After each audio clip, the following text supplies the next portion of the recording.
Hello everyone, I am नवीन कुमार और यहाँ पर एक कंपनी है जो कि स्टॉक मार्केट से पैसे उठाने का ट्राई कर रही है। कंपनी का नाम है वर्चुअल गैलेक्सी इन्फोटेक। इसका जो आईपीओ है वो 9 से 14 ऑफ मई तक खुलने वाला है और यहाँ पर 142 का कट ऑफ प्राइस इन्होंने सेट किया है। 1000 का लॉट साइज है तो आपको 1,42,000 की जरूरत पड़ने वाली है एक फाइल लगाने के लिए at least.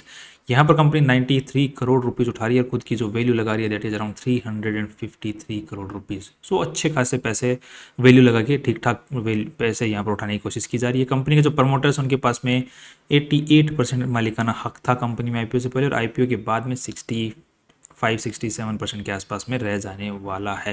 That's again fine.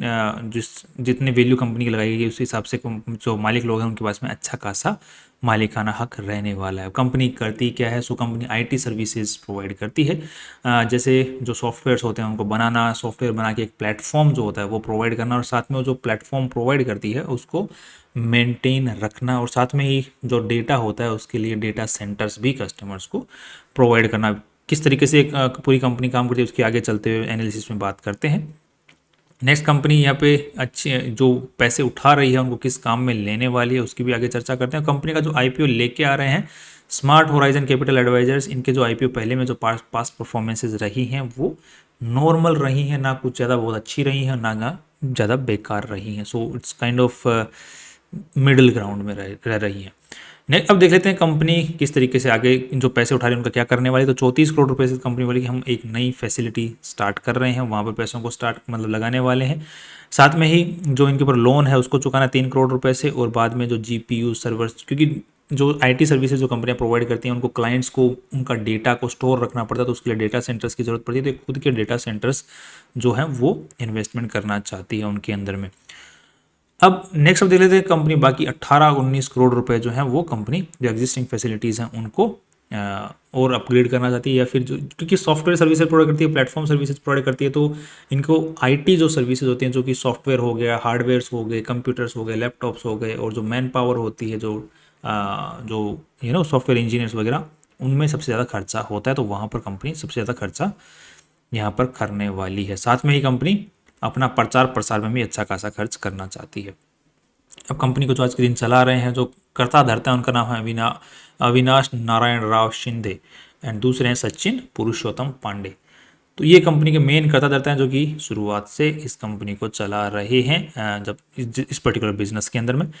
Next company की आज के दिन कोई केसेस की अगर बात करते हैं तो कोई लिटिगेशंस, कोई केस वगैरह जो नहीं है। टैक्स से रिलेटेड जरूर 17-18 करोड़ रुपए के केसेस चल रहे हैं जो कि कंपनी को हो सकता है पे करने पड़े। 97 में कंपनी की शुरुआत हो गई थी, उसके बाद में कंपनी ने ये माइलस्टोन्स अचीव किए हैं, और उसके बाद में अब जाके कंपनी यहाँ पर 2018 के अंदर में पैसे उठाने का ट्राई कर रही है पब्लिक सेक्टर से, पब्लिक सेक्टर की फॉर्म में, राइट, पब्लिक कंपनी बनने के बाद में।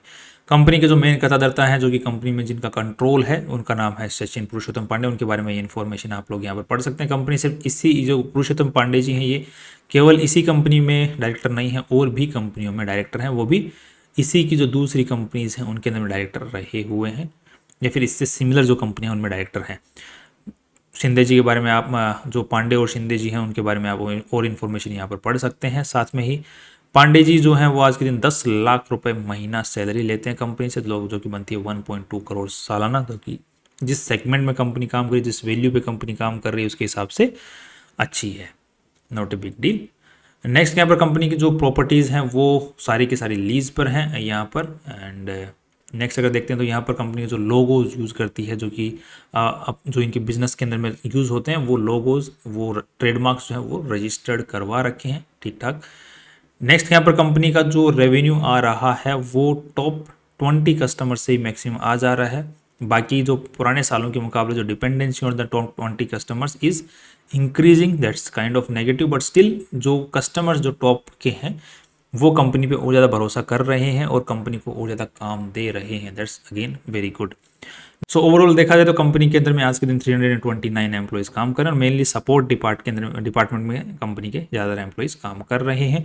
कंपनी का जो अब देख लेते हैं कि जो नई फैसिलिटी कंपनी शुरुआत करने वाली है उसकी इन्फॉर्मेशन हम लोग यहाँ पर पढ़ सकते हैं, जिसमें कंपनी अपना नया खर्चा करने वाली है। कंपनी का मेनली जो बिजनेस है वो इंडिया से और इंडिया के बाहर से दोनों से ही आता है, एंड कंपनी का अब कुछ जो चीज़ें कंपनी के जो सॉफ्टवेयर हैं, जो प्लेटफॉर्म्स कंपनी प्रोवाइड करती है, वो ई बैंकर एक फ्लैगशिप सॉफ्टवेयर है कंपनी का, जो कि जो कोऑपरेटिव सोसाइटीज होती हैं, जो कोऑपरेटिव बैंक्स होती हैं, छोटी मोटी जो बैंक्स होती हैं, उनको प्रोवाइड करती है, जिसमें कंपनी एक प्लेटफॉर्म प्रोवाइड कर देती है। वो जो ट्रांजेक्शन्स होते हैं बैंकिंग के, वो इस प्लेटफॉर्म के थ्रू ईजीली कस्टमर्स के लिए ईजी पड़ता है, और कस्टमर जो बैंक के जो एम्प्लॉयज़ हैं उनके लिए भी मैनेज करना आसान रहता है।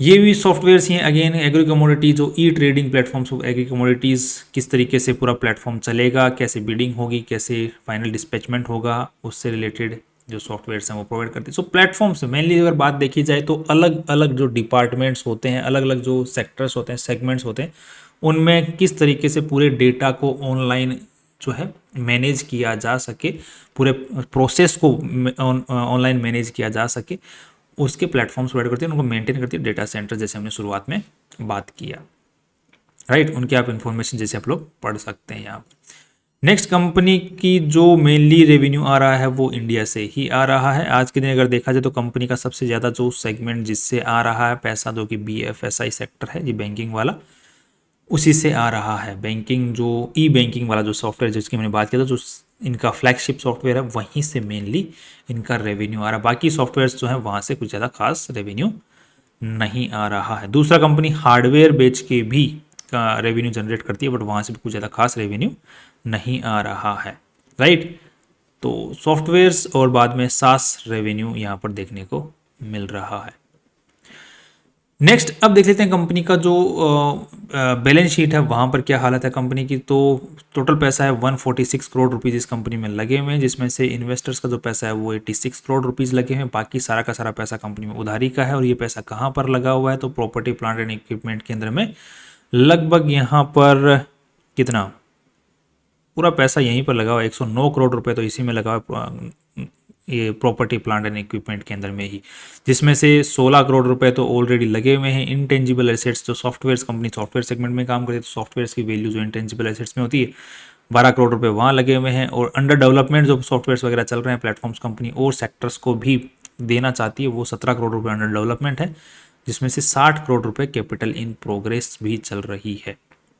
सो अच्छा खासा जो इनका है सॉफ्टवेयर का वो अंडर डेवलपमेंट चल रहा है आज के दिन। नेक्स्ट अब देखते हैं तो कंपनी का बाकी पैसा जो है 20 करोड़ रुपए उधारी अटकी हुई है, और शॉर्ट टर्म लोन्स भी प्रोवाइड कर रखे हैं 12 करोड़ रुपए के। सो यहाँ पर जो मेनली मेरे को नेगेटिव पॉइंट लग रहा है कि आज भी इनका जो मेनली जो पैसा है वो अंडर डेवलपमेंट है। ध्यान देखिए यहाँ पे दिखा हुआ जैसे अंडर डेवलपमेंट है देखने को मिल रहा है। नेक्स्ट कंपनी की अगर रेवेन्यूज़ की हम लोग बात करते हैं तो revenue is increasing year by year, 42, 52, यहाँ पर 61 और 101 विद इन 9 मंथ्स। तो अभी इस साल जो है लगभग 130 करोड़ का रेवेन्यू कंपनी जनरेट कर लेगी, ऐसी उम्मीद है। और यहाँ पर नेट प्रॉफिट 27 करोड़ जनरेट कर लेगी, दैट्स ह्यूज। अच्छा खासा मतलब रेवेन्यू इंक्रीज के साथ में नेट प्रॉफिट्स बहुत अच्छे जनरेट कर पा रही है। अगर हम लोग कैश फ्लो की बात करते हैं तो कैश फ्लो इज़ गुड। यहाँ पर अगर हम लोग net cash flow from operating activities 28 crore, that's huge, right. Trades payable, trade receivables and सबको देखते हुए मिलाते हुए देखते हैं तो अगर इट्स वेरी गुड। और अब देख लेते हैं कंपनी का डिविडेंड कंपनी कुछ पे करती है या नहीं पे करती। बिकॉज इतना पैसा अगर छाप रही है तो डिविडेंड तो पे करना चाहिए, बिकॉज इतना पैसा छाप रही तो क्या कर रहे हैं, पैसा तो जो मालिक लोग हैं उनके पास में जाना चाहिए, बट डिविडेंड यहाँ पर कंपनी अभी तक पे करती हुई नहीं दिख रही है।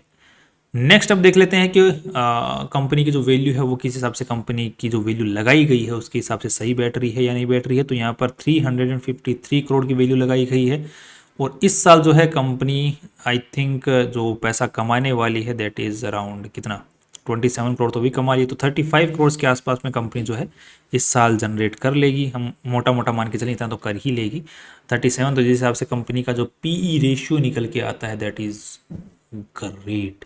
आईटी सेक्टर की कंपनियों को देखते हुए जो नेट इनकम निकल के जो पी रेशियो निकल के आ रहा है दैट इज़ 10 से भी नीचे जा रहा है, जो कि आईटी सेक्टर के अंदर बहुत अच्छा माना जाता है, राइट। अब थोड़ा सा हम इसी सेगमेंट में जो दूसरी कंपनियां काम कर रही हैं इस छोटे लेवल के ऊपर में उनसे एक बार कंपैरिजन भी करके देख लेते हैं।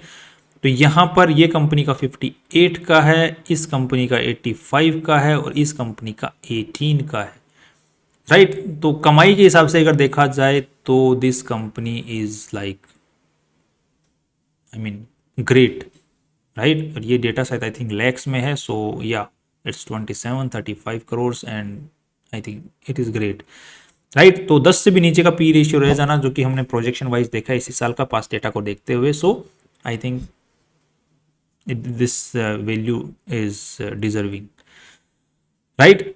सो अब जो मेरा फाइनल व्यू बन रहा है कंपनी के फेवर में ही बन रहा है। जस्ट थोड़ी सी नेगेटिविटी जो नज़र आ रही है मुझे, बस वो थोड़ी सी उसी में नज़र आ रही है, जो कैपिटल वर्क इन प्रोग्रेस जो नज़र आ रहा है, क्योंकि जो मैक्सिमम जो सॉफ्टवेयर और हार्डवेयर जिनमें पैसा लगा हुआ है वो वर्क इन प्रोग्रेस ही चल रहा है काफ़ी टाइम से, और अभी कंपनी का मेनली डेवलपमेंट फेज में चल रहा है। स्टिल कंपनी का रेवेन्यू अच्छा खासा निकल रहा है, वो भी कैश फ्लो के अच्छे खासे कैश फ्लो के साथ में निकल रहा है।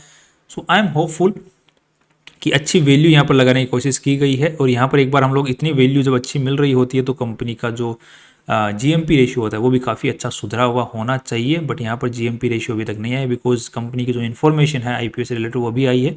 सो आई थिंक जब इसका लास्ट डे हो रहा होगा तब जो 14 मई है, तो एक बार इसका जीएमपी जो है मोर देन 50% रहना चाहिए। सो आई एम होपफुल कि इसका जो जीएमपी मोर देन 50% रहना चाहिए, सो अच्छा लिस्टिंग गेन इसको मिलना चाहिए। ऑल्दो इसकी वैल्यू अच्छी लगाई गई है, बट कंपनी अर्निंग अच्छी कर रही है, ग्रोथ अच्छी है, एंड अच्छी खासी काफ़ी टाइम से चलती हुई आ रही है। सो आई एम होपफुल, एंड जिस सेगमेंट में काम कर रही है उसके फ्यूचर में बने रहने की उम्मीदें हैं, और जिन सेक्टर्स को ये टारगेट करके चल रही है उनके भी फ्यूचर में इस सेगमेंट के अंदर में और ज़्यादा बढ़ने की ही उम्मीदें नज़र आ रही हैं। सो आई एम होपफुल डेटा को देखते हुए। बाकी आप कोई भी डिसीजन अपना बनाएं वो फाइनेंशियल एडवाइजर से एक बार पूछ के और रिस्क एपेटाइट के हिसाब से ही अपनी पोजीशन बनाएं, अगर बनाते हैं तो। And this was just a limited review. Alright, see you tomorrow.